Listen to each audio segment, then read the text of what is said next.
Welcome to the Grip Kings Arm Wrestling channel. My name is Owen, and today we are joined by a man who's been in the sport for over 27 years. He embodies authority at the table, a 9-time U.S. national champion, and the head referee of East versus West. Calm under chaos, unshakable under pressure. He holds master certifications of all the important leagues, and when he calls ready go, even legends listen. This is Luke Pulscher. Welcome, sir. Hey, Owen, how are you? I'm great. Thank you for hopping on the channel. I appreciate your time. Probably the best introduction I've ever heard of myself. As I was listening, I was like, God, I want to know who's on the show. It can't possibly be me. Well, it is you, right? I got the facts are correct, right? Yeah, you did. You got the facts right. Good job on your homework. All right. Yeah, thank you. Yeah, when you said I've been in the sport over 27 years, I'm like, God, has it been am I really that old? But I guess I am, yeah. Let's make it 15. Makes you a little bit younger. There you go. We'll edit it out afterwards. All right. So today, obviously, the main focus is about refereeing, and I want to introduce the Dutch people, but also other people all over the world to the focus of refereeing. Everybody's watching arm wrestling related content, how to pull, how to arm wrestle, what different techniques are there. But I think it's very important to also know what refereeing holds. To understand the sport. So next to that, I'd like to touch on some personal things as well related to you as an arm wrestler and as a referee, because obviously you don't become a national champion 9 times just by refereeing, just Right. by knowing the refereeing rules. So that's a little bit what we're going to talk about. So first of all, just dive right into it. As a referee, what are the most common mistakes you see beginners make at the table? Beginning arm wrestlers make? Yeah. Yes, sir. Watching too many Devin Lorette videos. That's No, the first. that's the biggest mistake I see made. No, I think the biggest mistake I see made is not understanding really how to appropriately get a grip on the table. You see a lot of elbows up in the air and a lot of reaching across the table and things like that. And I mean that comes from that, that's how we all did it as a kid because we didn't know better. And it comes from really bad practice habits. I see a lot of arm wrestlers from, I would say, from new through intermediate, that at practice they practice in a way that's not legal. So then when they get to the table in a tournament, they want to be able to grip like they grip in practice, and it's not allowed, and they get frustrated, they get confused, they end up losing matches, and then of course it's my fault as the referee because I didn't let them arm wrestle wrong. So that, like, the number one piece of advice I give a new arm wrestler when they ask me like what's the best thing I can do to be a better arm wrestler, it's practice how you have to pull in a tournament. Don't cover knuckles in practice. Don't start with your wrist bent. Don't start with your shoulder way carved across the table. Don't do that. It's not allowed in a tournament. And it's really only done in practice because they want to win the match in practice. And realistically, if you're practicing properly, you should never pin anybody in practice. That's You should exactly never what Todd get pinned said. in practice unless you're doing a Todd Hutchins method. Unless you're doing Yep. live goes, and that type of training, you should never pin somebody in practice. Practice should be from here to here on the table, primarily, sometimes lower for understanding how to finish and how to apply pressures, but none of that happens in practice up here getting the grip. The grip part of practice should be learning how to get a fair grip that allows you to excel at the technique that you want to do. So that's the biggest mistake I see arm wrestlers make, is not practicing how they have to pull it in an event. And then consequently, when they get to an event, they're all flustered, they're upset, they don't know what they're doing because we won't let them get away with all that crap. Mm. Um, and then of course, as always, that's the referee's fault, not their fault. Yeah. But yeah, that's the biggest mistake. And again, I jokingly say that the biggest mistake is they watch too many Devin Lorette videos. But the reality is they watch too many videos of high level arm wrestlers before they know how to arm wrestle. Yeah. Um, if you want to go on YouTube, which a huge benefit. I mean, I I can't imagine how much faster I would have excelled in the sport as an athlete if I would have had the training opportunities that exist on YouTube today to learn from. Um, but I mean, if you want to go out and you want to really learn fundamentals of arm wrestling as a new arm wrestler, go to Voice of Arm Wrestling. Yeah. It For is race it race is channel. the premier website or YouTube site for the fundamentals of how to train and how to arm Mhm. wrestle is Coach Ray and the Jedi Giannis Amlas. I mean, it doesn't get better. They have done such an amazing job of crafting that. Um, Pay for their membership to get I think the it's behind the scenes video. $100. I think it's I don't I $100, don't even I don't but even know. it's very clear. It's very thorough. The chapters are really well aligned, and yeah, because It's YouTube is very spread out, right? You have a video Yep. there, how to rise, how to pronate, and it's nothing that really connects all these different topics together. And I've checked. I haven't bought it yet, but I did check it out, and I think I agree that it's a very good way to start instead of, like you said, it is watching the too many most videos of Devon. comprehensive one-stop shop to learn how to train and learn how to arm wrestle that I am aware of. There's a lot of good videos out there to learn something about technique or things Yeah. like that. But and I say that from two sides. One, I've watched a lot of the stuff, but two, uh, Coach Ray is my coach, and my level has gone from here to here since I followed their training methodologies. Mm. And I mean, and that just speaks in results. I had tore my bicep tendon off the bone a couple of years ago at nationals. I still won the match. Uh, Okay, you still won the match. Wow. my bicep blew just as I pinned the guy. He argues that he wasn't pinned, but he can argue all he wants. He lost. Uh, and then when I started my recovery and started back in, I reached out to Ray and asked him if he was willing to program for me and stuff. And programmed me through my recovery and I mean in October I was at the Swiss Open and I won the 90 kilogram masters class, which was great and all. But I also competed in the 85 kilogram pro class. There was Hmm. 48 people in that class that day, biggest class I've ever seen. And I worked my way through to second. Oh Um, wow. that doesn't happen without good training. I bet. And how long was the period between your injury and coming back to the Swiss Open? A If little you over 3 years. little over 3 years, yeah. So from tearing your what did you call it? The bicep.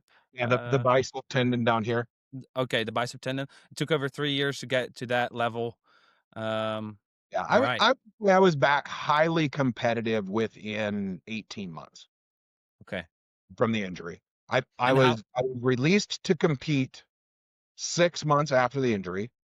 Hmm. I pulled a tournament at 6 months and 2 days Okay. and should not have. No. Like my arm was fine, but I was not ready for competition. Just from a Yeah. mental aspect, from a physical aspect, I just wasn't. But arm wrestlers are notoriously not smart. Uh, Yeah. and that's actually so it was actually then when I reached out to Ray Mm.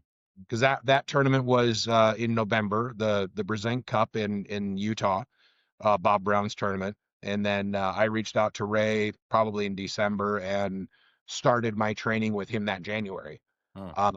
And then my first real match then was June June of that year. Gabby Vasconcelos from Oh yeah. Brazil. Yeah. She had reached out to me and asked if I would come to Brazil and do a referee training, Okay. referees. So I went to Brazil. Probably the funnest referee clinic I've ever done How come?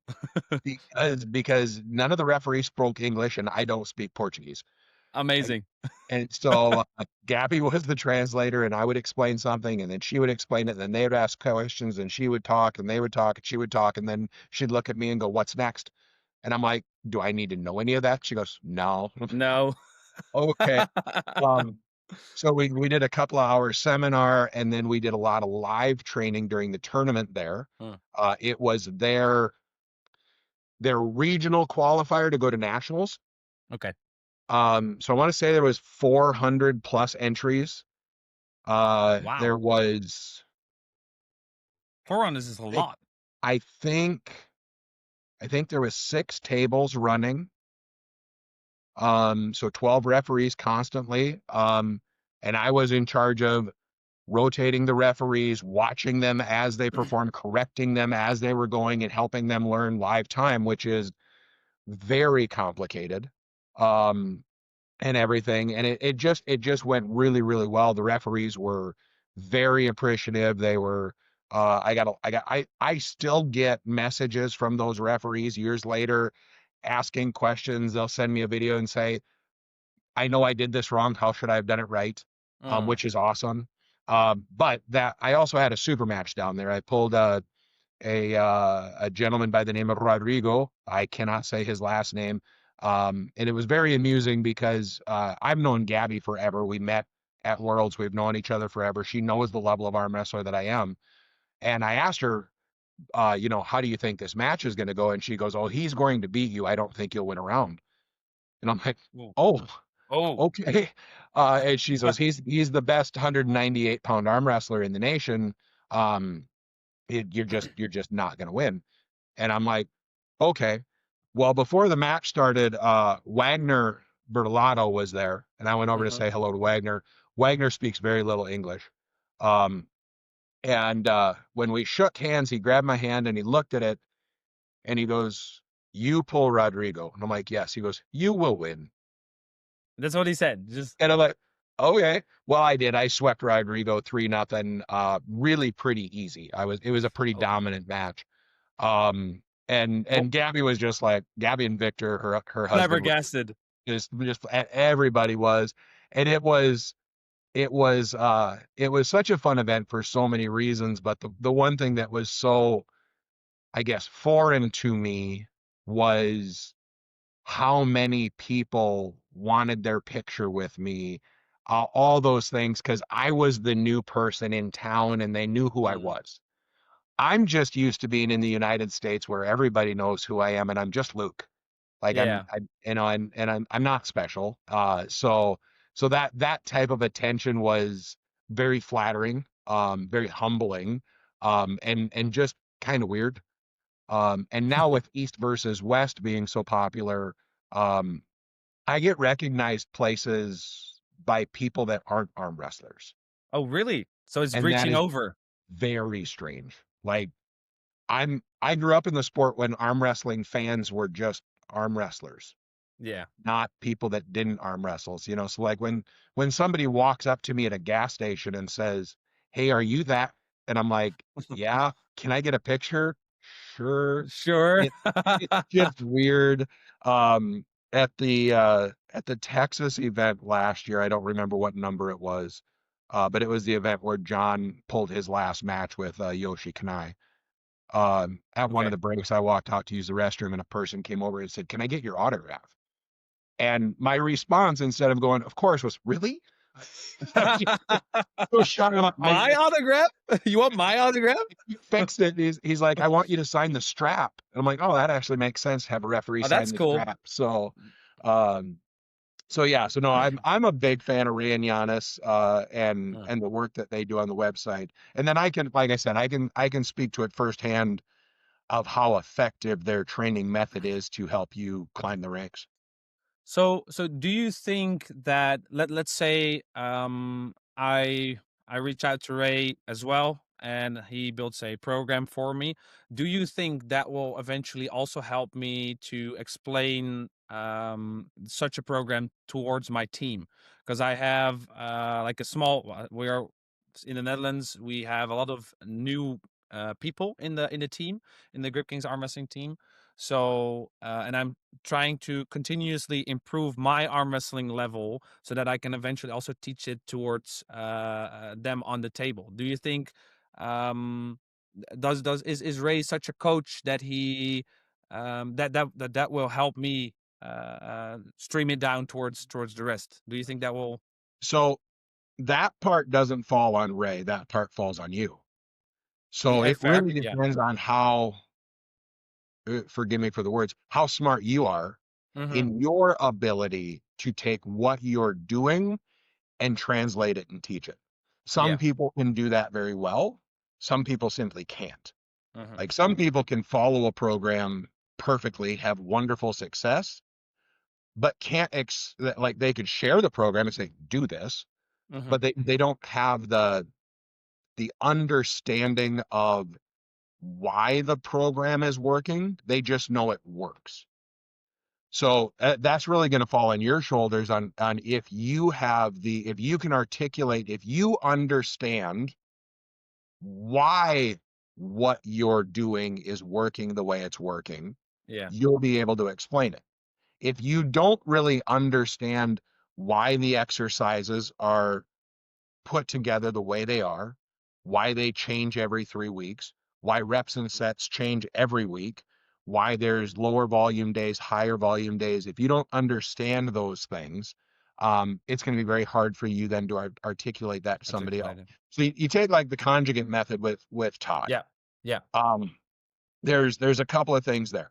One, I think the conjugate method is the absolute best method on the planet to get strong.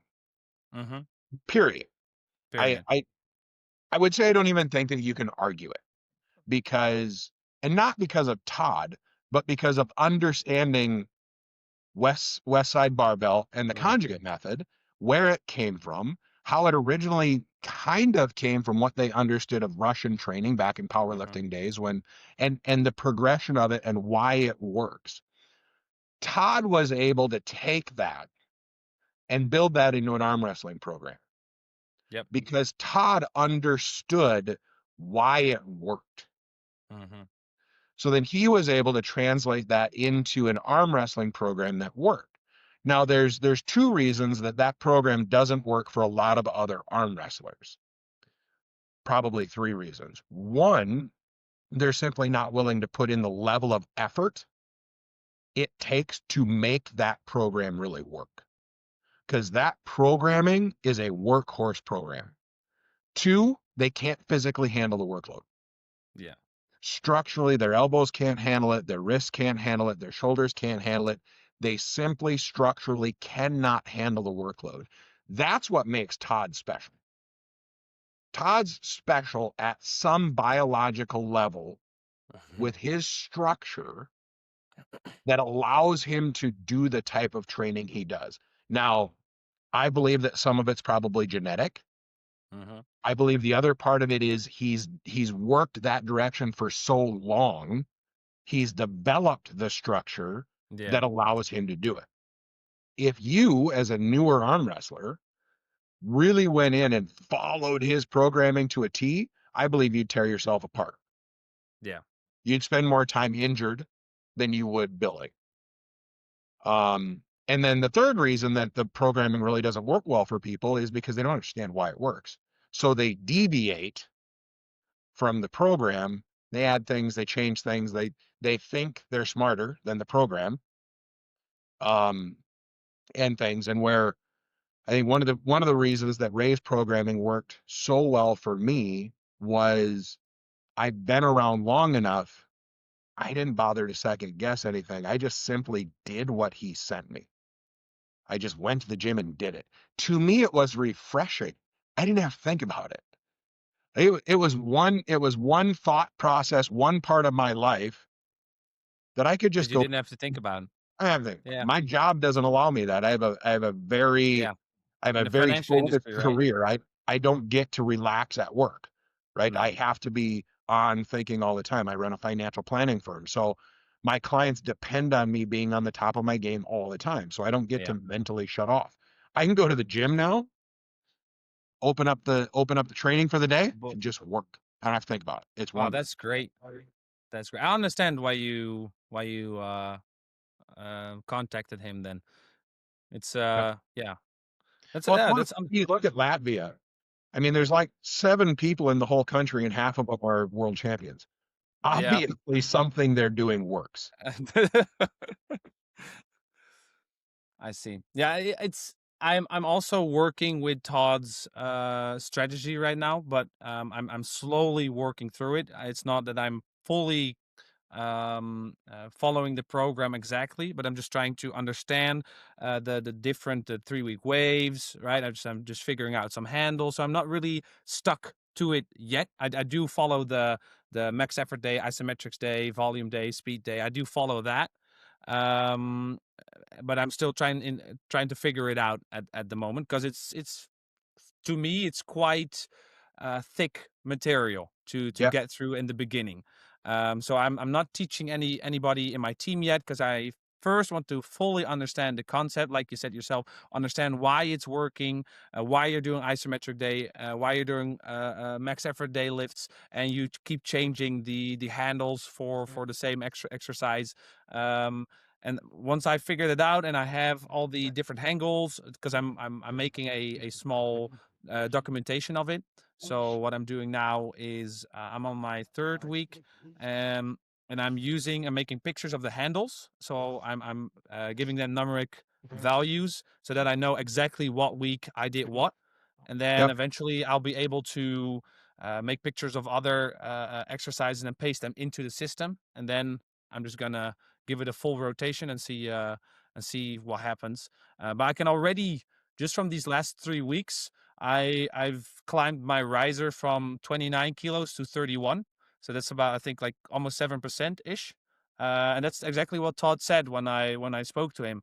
You will see different differentiation in your lifts within weeks, not yep, months, but in weeks. So, and it's the only way that I know so far to really track everything. That's also what he said. Um, it's the only way that you can really tell, am I getting stronger at this? Yes. All right, then it's good. If you're not, then something has to change. right. So, Yep. Well, thus and far, yeah, I was going to say isometrics and plyometrics are truly the absolute best way to get strong. Period. They are also the absolute best, fastest way to get hurt. to get hurt. Yeah, So, um, although I don't think a lot of young arm wrestlers. Well, let me reframe that. I think an isometric exercise or a plyometric exercise, and if you don't understand the difference, you really need to go research it because too hmm often people think plyometrics are isometrics and vice versa, and they're not. You really do need to understand the difference. And we're right. not going to get into that because that's what Google's for. Yeah, Um, exactly. but the reason that it's the fastest way to get hurt is because it's also one of the easiest forms of working out to do wrong. Mm, And by and large, we get hurt when we do something wrong. When we do something past our capacity weight wise, okay? So I'm going to do a shoulder press, dumbbell shoulder press, hmm and I hurt my shoulder doing it. It wasn't necessarily because I used too heavy of a weight and my shoulder gave out. What it is I used too heavy of a weight to do it right, hmm hmm and I hurt myself.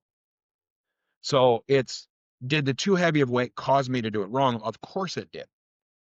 So it was a weight problem, but it wasn't the weight. It was because the weight forced me essentially to do the movement wrong, mm, which then causes the injury. If you would have taken a lighter weight that you could do right and did it wrong, the likelihood is you'd still hurt yourself. So isometrics and plyometrics are very easy to do wrong. Thus, they lead to injury. yeah. So that's why currently I'm just taking it slow, not because he get Todd gave me like a spectrum, the low end, the high end, and I'm just sticking to the low end first, understanding everything, and then I'll move it up a little bit. And he also said it's not something I just give you and you follow it. You have to continuously change it.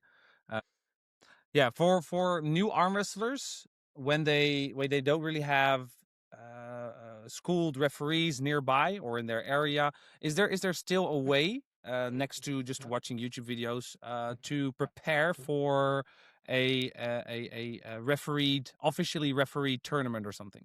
Because I don't have people close by that are officially refereed. They're in Amsterdam, right? They have to travel a Right. bit. Um, so is there like a guideline somewhere? I know you also I think own armrest.com there where people can see all the rules. Is there like a guideline that you say? There, so armrefs.com, that was initially set up. First of all, it's only a US website. I mean, I obviously see. you can see it overseas, but it doesn't Hmm. incorporate international referees. Okay. The purpose of that was to give, all right, so I'm going to back up just a second. Sorry. Mm, it's okay. Most of the world in arm wrestling does not operate like the US does.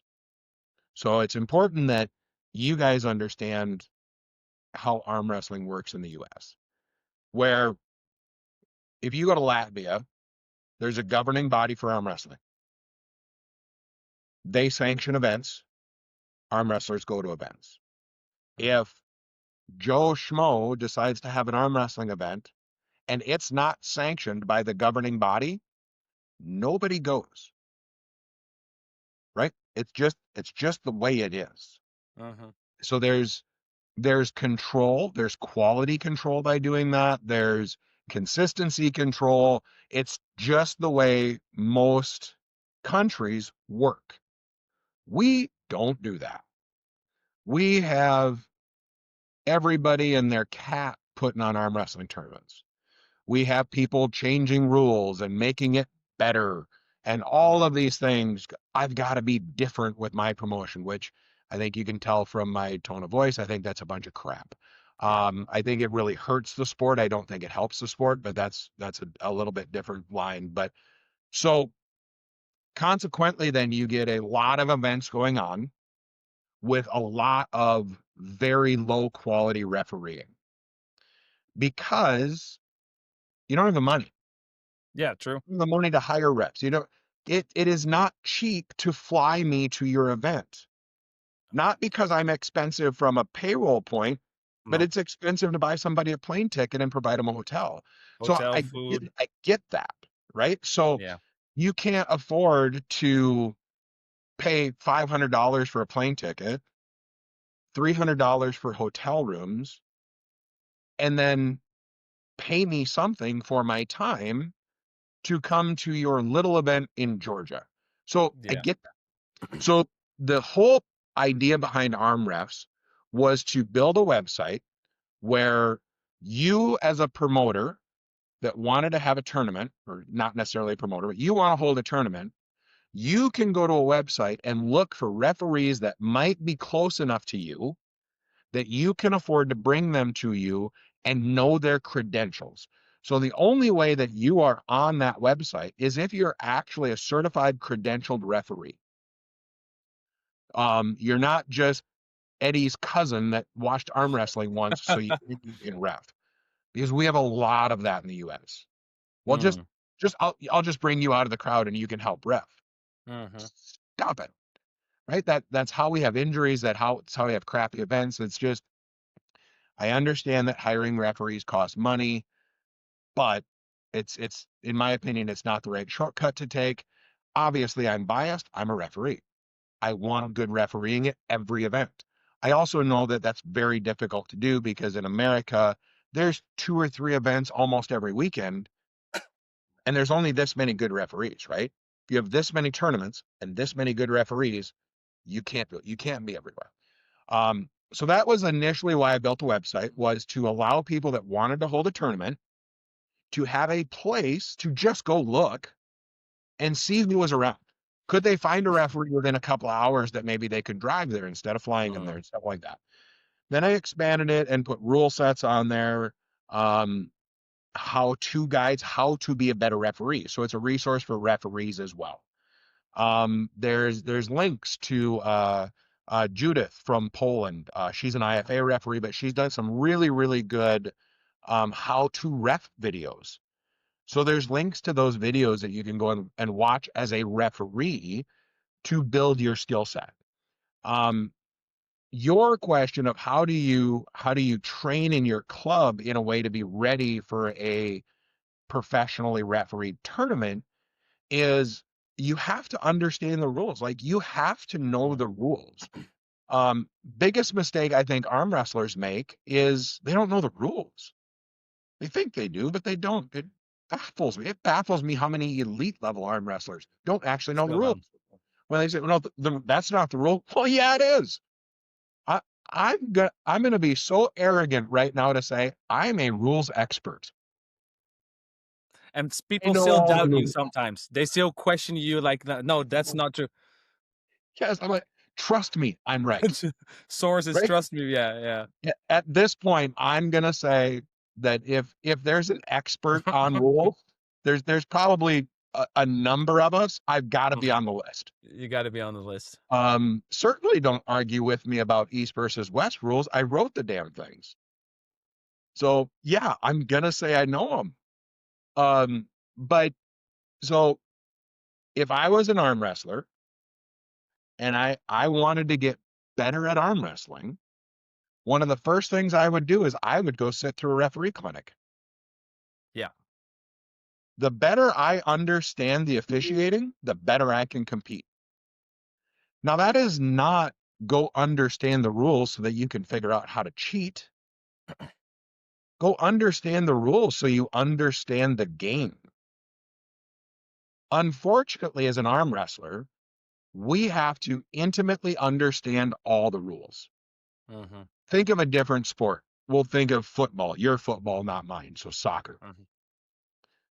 The and you're forgive me, I don't have the right terminology for soccer, but the I a don't really care, to defenseman be in honest. soccer, right? That's a term in Yeah. soccer, right? Defenseman. The defenseman in soccer at the professional level, I guarantee, knows all the rules as they pertain to his position on the field. Mm-hmm. He knows them just as well as the referee does. The attacker knows the rules for his position. The goalie knows the rules for his position. Now, the goalie probably knows the rules for the attacker, but probably not all of them perfectly. All of them. It's Yeah. not his position. No. As an arm wrestler, I have to know all the rules Yeah. That's the because massive they're difference. all for my position. Yeah. Well, what's the best way to learn the rules and understand what the rules are and how they're applied? Go to a referee seminar. So, Every arm so, wrestler should sit through referee seminars, even if they have no desire to ever be a referee. They so should go to referee seminars to learn to be better arm wrestlers. would you say that it might be even more important to first learn the rules before learning how to arm wrestle? Or Of course. What other sport do you go and learn how to play that you don't understand the rules before you play? because that's what, yeah, but it's not really attractive to people to learn the refereeing aspect first, because people see the arm wrestling. So I do understand why I got into wrestling because I saw people arm wrestling. I wanted to so yeah, I don't understand, but And I that's don't think people take the time to learn the rules when they learn yeah, arm wrestling because they think, well, I know the rules. yeah, that's basic. It's yeah, And you might know the basic the rules. basics. Close your I saw hands. the list. Yeah. Yeah, I I saw mean, it's a big list. it's a It's a big, big list. it, I it's was really, preparing. it's too big. Yeah. Um, I'm gonna talk about WAF rules. Okay. Um, because all other rule sets stem from WAF, Mhm. right? Even IFA rules are exactly the same as WAF. Mhm. There's no difference. So you can use them interchangeably. Um, the the problem with the WAF rules is the WAF rules were developed, changed, amended over time, improved, Mhm. sometimes not improved, but it's always been done in committee with people that don't all speak the same language Mhm. and then translated into a language, not well. So the entire WAF rule set needs to be revamped, language improved, simplified, so that it's understandable. I don't mean the rules need to be changed. I mean they need to be rewritten in a way that makes sense. So if you go through and you read the WAF rules, and then you go through and you read the written East versus West rules on the website, they're very, very similar because East versus West rules have a WAF base. And then Mhm. they're slightly changed for professional, viewer-friendly arm wrestling, right? Because that's the goal. We want viewers. Mhm. Um, and then you go through and you find a rule in WAF that is the essentially the exact same in East versus West, but it's written differently. It's written, I'm going to say better, not because I wrote it, but, and I didn't write them alone. I had a lot of help. Bob Brown was very instrumental in that. Neil Pickup helped, Coach Ray helped, Robert Baxter, the owner, helped to formulate those rules in a way that just made them clearer and easier to understand from a competitor standpoint and And from the a viewer. referee application standpoint. Because that's one of the big issues with the rules, the way they're currently written, is you can have two referees that understand the rule differently. That's a problem. You need unity. Everything needs to be the same. Everything Yeah. needs to be the same. And that's very difficult when you deal with multiple languages Mhm. and then when you deal with rules that just over the years, just the way it's been done, they're just not written well. And it's not anybody's fault. It's just what's happened. It you need to fix it. Well, then the issue that you run into with especially fixing it at the WAF level is there's this fear of the WAF board that fixing the rule language, well, it's changing it. No, it's not. And again, it's a language barrier issue. It's a struggle to communicate understanding to get from point A to point Z, and it's just hard. And Joey Costello from Canada has been working on that. Oleg's from Latvia, and I never say Oleg's last name because I never say it right. Um, uh, from Latvia, Katya from Italy, Mhm. myself a little bit, although not nearly as much as them. This is what they're working on. Yeah. It's in process. It's the goal. Oh, that's It's good. just That's hard. yeah, that's what I was wondering. Like, if during these tournaments and or tournaments and events, if it's solely organizational based or if the referees also have input, but you basically answered that a lot of people are working at that simultaneously, so that's good to hear that we get a bit more structure. I heard your tone of voice that you may find that some rules that are have been added or that they don't really fit the sport. Do you have like an example for that or Yeah. So, and again, anytime you talk about a rule changing, you really have to look at what I call the ripple effect. So, like if you throw a Mhm. rock in the water, it creates ripples, right? Yeah. If you throw a big enough rock in the water, it tips boats over. So you have to think about that. What's if we do this here, what's the impact over here? A great example of that is East versus West when Engen made the elbow pads bigger. Oh yeah. The elbow pads were made bigger with the idea to reduce elbow fouls. Mhm. It didn't work. It didn't reduce elbow fouls. May, maybe a little, but not noticeably. But the ripple effect, it caused more shoulder across center fouls because the pad got bigger, you could go forward further. Yeah. That was a ripple effect that nobody thought about. So it didn't really accomplish the primary goal and it created a new And problem. creating a new one. Yeah. Yep. Now, it didn't create a new enough problem that really had to be fixed, but it didn't, the intended outcome isn't what happened. Yeah. And I believe it isn't what happened because it wasn't really thought through. It was, if we do this, it might fix this. And that was the end of Hmm. the process. It Yeah. wasn't what happens if. Let's try it out, maybe. Let's try it Yeah. out, record it, So, have a couple test matches, that type of stuff. so that's an Yeah. example of a ripple effect that, an unintended consequence from a change. Yeah. So a rule, yeah, a rule setup that I don't like is, and of course you're way too new to know this, but arm wrestling elbow pads used to be straight. Okay. Then they got offset like you see now. Hmm. The reason they were offset was they believed that it would reduce injuries. Okay? Hmm. Didn't. It simply didn't reduce injuries. The if you go back and you know the history of all that, the data that was used was just simply wrong. We're not going to get into who and why and the politics behind all that Hmm. because it's irrelevant in today's world. But the problem now is we have offset arms on an elbow on the table, right? Yeah. But we still force square shoulders. So we're forced into an unnatural position because of where the arms are.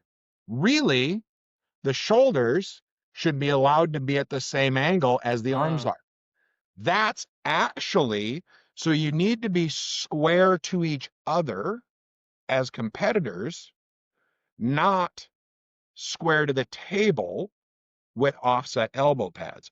Square to the table with straight elbow pads is perfect because you're square. I We didn't really changed the think about elbow that. pads, but we didn't change the biomechanics of the arm wrestlers to fit it. So Hmm. that's why the absolute biggest issue for referees are two things. Knuckles, showing the knuckle. Mm. It's the hardest thing to get competitors to do. The second is keeping your shoulders square. Yeah. Because if I'm set up and I'm the way I want to be and I'm square to how I'm sitting with my competitor and you're telling me bring my shoulder in, my mind is already is working against you because it's like I'm square. Look at me. You don't want me square, you want me internally rotated. Hmm. Hmm. You don't want me square, you want me internally rotated. So biomechanically, we're just wrong. The problem is if you change that rule, square shoulders now not being square to the table, being square to the competitor, being square to the arm line. If you look at it when next time you're with your club, look at this and you'll see exactly what I mean when you're standing at the table. Much easier Hmm. when you're standing at a table than trying to visualize it right here. But what makes that so difficult is you don't have a guide now. Square to the table is very easy to see as a referee. There's a table, you need to be square. So it's very visually easy to push that shoulder. If Hmm. you let it sit out to match with the arms, it's a harder thing to teach what's right. So the easier solution is actually to get rid of staggered elbow pads and go back to straight elbow pads. That's the easier solution to it. And since we all pretty much agree that staggered elbow pads do nothing to prevent injuries, that's an easier fix. Now, a secondary fix could be we want to keep angled elbow pads. I mean, even the pin pads are angled now, but the shoulders aren't. Hmm. The whole thing is out of whack. Would you say that if we change those things, that the setup would be a lot quicker because we in arm wrestling we do have a bit of dead time.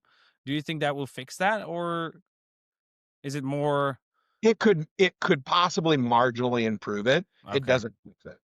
it The doesn't. the Okay. the setup time is the arm wrestlers dicking around trying to get an advantage.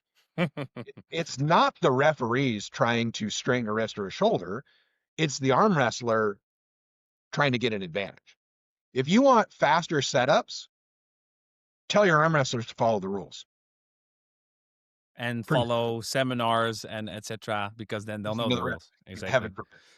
Are And there? Yeah. incidentally, in the last East versus West, the microphone picked up something I said, and I know this because I saw it show up on Facebook, which I'm going Mm-hmm. to tell you guys, I hate that. I really do. I don't mind doing interviews and stuff like this, Mm-hmm. but I mean, I'm sure you've looked at my social media. It's this big. Like, Yeah. I'm just, You don't I care. You're don't, just about the arm wrestling, about the refereeing. You have yeah, all this other stuff going on. You the, don't. You don't want the the BS on online. whole Levon video that went viral. Mm-hmm. I did not love that. I would have just assumed that video never got out. That I don't love that kind of attention. No. But one of the things that got picked up on the mic was during the final match, Michael versus Yorgi.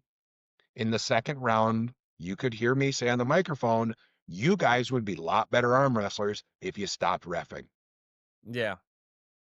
because they were both so difficult to set up in the first match Uh-huh. because they were too busy trying to tell me how to What to referee do?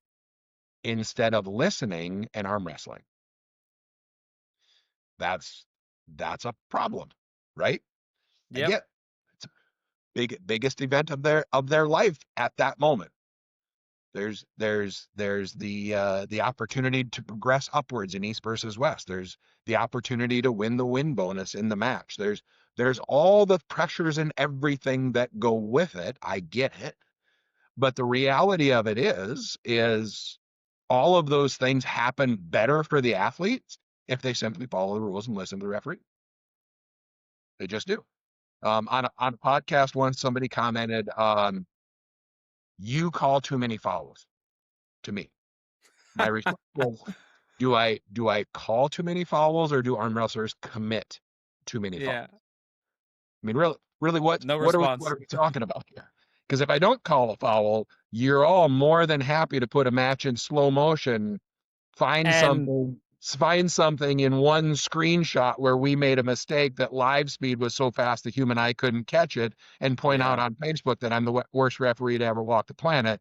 And now you're telling me that I call too many fouls. So make up your mind. Yeah. Yeah. There's always something they have to complain about. I think I think the only sport that I know that they don't complain and listen is in rugby or American football. I think most Oh, of the they time. complain in American football. Maybe rugby then. Maybe then Maybe rugby. rugby. Yeah. Maybe rugby. Are there American rules in football is rugby? obviously. Sorry. Are there rules in rugby? Because it doesn't look like it when you watch it. Uh, my my my in-laws family they play rugby a lot, and when I watch them, the people on the field they never complain to the referee. But I don't have too much information on American football and stuff, but it's completely different from football or soccer. Yeah. Uh, because people do the schwalbe, they're falling down, that type of stuff. But that's the only sport that I know that they really listen to the referee. I think we should take an example of that sport and just let the arm wrestlers arm wrestle and the referees referee, and then just shut up in the meantime. just Right. yeah. So I'm with you on that. But, I'm also curious about once you're refereeing and people always try to trick or to cheat a little bit. How do you catch those little cheats, right? You have the webbing, you have the deep gripping, what you talked about when people are lifting the elbow off the pad. What do you look for when you're on the side? What do you look for yourself? You also have a down ref, right? So So I mean, a lot of that just takes time, mhm, um, reffing to get to a level to where, I mean, there there's a reason that you get to a level of refereeing where you're invited to go referee the top matches. And that's because you've spent enough time and effort getting good at what you do to just be able to do that. So mm, it it's time. It's time, it's practice, it's a desire to get better, right? I review most every match I ref to see what I did wrong. I can always find something. So you guys watching online can stop telling me what I do wrong. I probably already figured it out. Um, but it's in an effort to go, okay, how could I have caught that at the time? Yeah. Sometimes there's really nothing I could have done different. Uh-huh. Sometimes it's like, oh my God, I was actually looking here. I should have looked right. Sometimes it's very obvious. Sometimes it's not. Leonard Harkless and so I was very lucky when I got brought into reffing. I wasn't, I didn't ask to become a ref. I was told. You were Uh, told. I was told I was at a tournament. I did terribly in the tournament and I went 2-0. And Leonard, who was the top referee in the world at the time, the head ref for WAF, made me downside the rest of the tournament. And I say made me because he said downside. I said, I don't know how to do that. And he goes, you're about to learn. Like I wasn't really given an option. Um, and so he brought me under his wing Uh-huh. for whatever reason. I don't know why. I guess I should ask him sometime because Leonard and I are still very close. I don't know why I was the person that he pulled up and said, you're gonna ref. You're gonna do it. Um, whether he had no options or he thought he saw something in me that Uh-huh. he could develop a referee, I don't know. But whatever it was, he started me refing. And then after that, every time I went to a tournament, I helped ref. And so I was learning to referee at the time from Leonard, Keith Michelle, Gary Waddles, and Bob Koschel, rest in peace, because we've lost him. They were all WAF master referees. At that time, the only referees that I refed with were WAF masters. I had no option but to learn to referee right. Uh-huh. Right? I had the best in the business teaching me how to ref. Then the next referee that I refed with outside of that group was Bill Collins. So I was only ever exposed to great referees. I wasn't exposed to less great Mediocre. referees Yeah, yeah, yeah. until I was already a very good referee and I was in charge of the table working with a lower referee. So I had a very unique opportunity to grow in the referee space.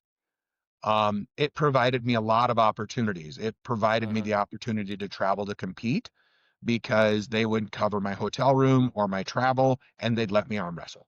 At a time in my life when I couldn't afford to travel, I was building a business, raising a family. I didn't have extra money.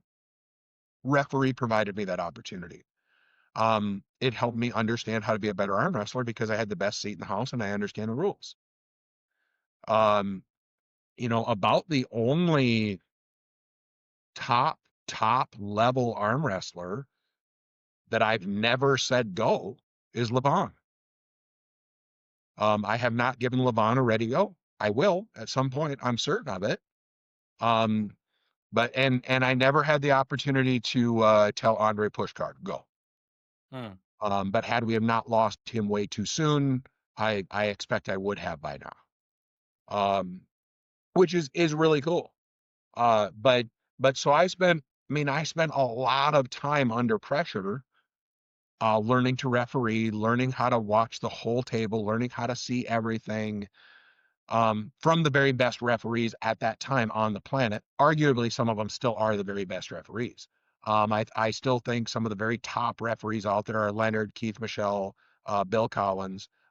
Gary Waddles hasn't really refed for years, and stuff. And then WAF. I ref with Christo and Olegs and those people that are all very, very top level referees. Uh-huh. It is very easy to be a very good referee when you're refereeing with other very good referees.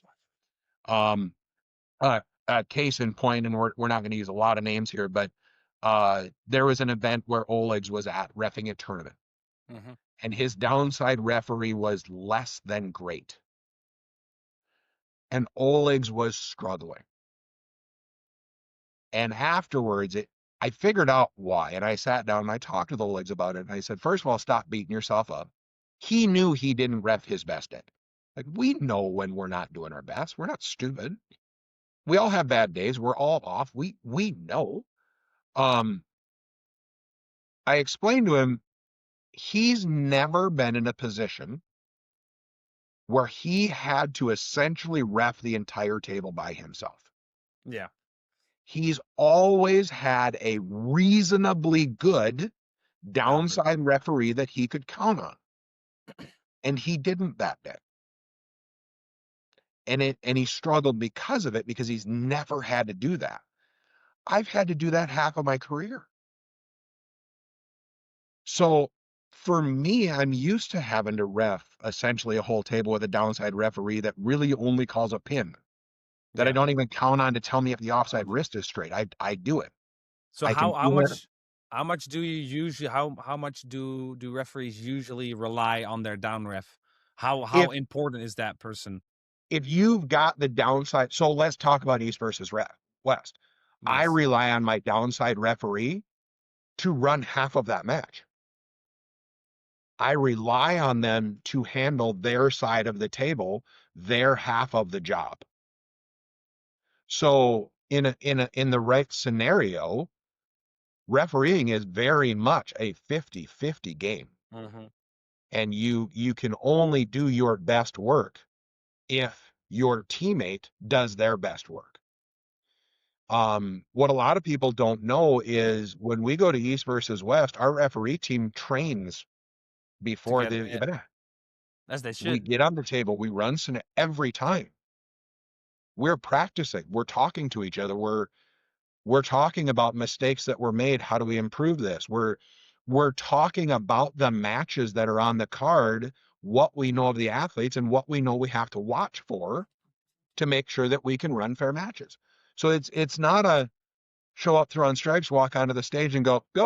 Bam, Right? and There's a then yeah. lot of effort put into that to be able to ref that level well. And you can't do it if both guys on the table repping aren't top quality. It can't be Mhm. done. Do you then Um, often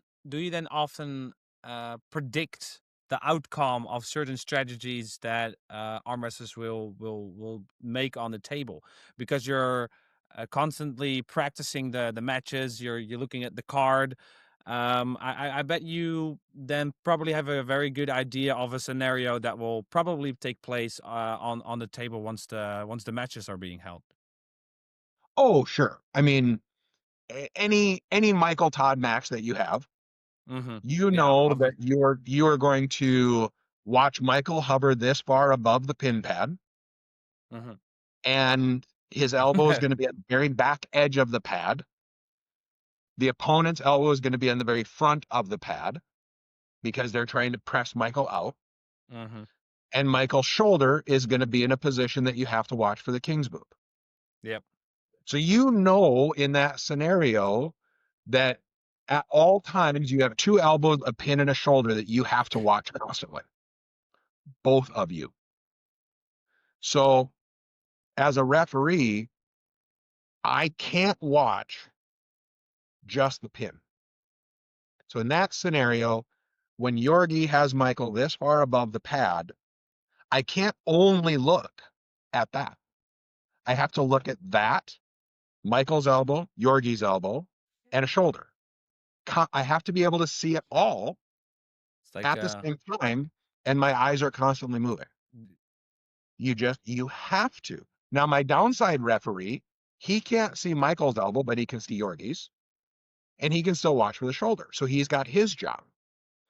On a ready go, the downside referee's job is elbow fouls. Because I'm up here. I can't see elbow fouls when I'm saying go. no. There's a there's a second or two lag between when the head referee says go until they can get into position to see elbow fouls. That's the downside referee's job. So And you it how do you control the table if that person falls away like the guy you just explained had that situation? He never refed without right. what happens then? How does that shift? You You can't control the table by yourself at the level of East versus West. Couldn't be No. done. You cannot ref those matches with one referee. When you're at just a tournament and it's just your average group of arm wrestlers, right? We're not talking the Mhm. top level guys, the elite guys. We're talking guys showing up in arm wrestling. You know how to watch for elbow fouls. You do the very best you can. Now, is there a higher likelihood that you're going to miss something? Of Of course. course. We're also talking about a tournament that the grand prize is a medal, right? It's not like if we miss an elbow foul, the world comes crashing down. Nobody's losing their Nike sponsorship if they lose the Yeah. match. Or people are gonna zoom in on the match and Right. ridicule the Exactly. the So, referee. I mean, there's a little bit of a grace Yeah. period for sure. There's been times when I'm reffing amateur classes with no downside referee, like literally no referee over there. Well, I'm not going to do that in a pro class, Mm-hmm. but I can do that in an amateur class. One, because I'm a good enough referee that I can control a table. Got Two, in the they're years. amateurs. They're not trying to get away with a ton of stuff. They're more when I look at an amateur and I say, "Look at me, listen," they do, They do. right? So it's just different. You have that ability at a certain point to be able to Mm. do that. Um, Yeah. but I mean, realistically, there are probably 10 10 referees on the That can planet do that. that are at a level or could be at a level to ref East versus West. Mm. That's a Maybe, small hand. maybe 10. Maybe 10 And of them, there's a number of them that would still need time to get good at to it get because there. they've never done it, Mm. right? But they have the Yeah. ability to adjust and get there.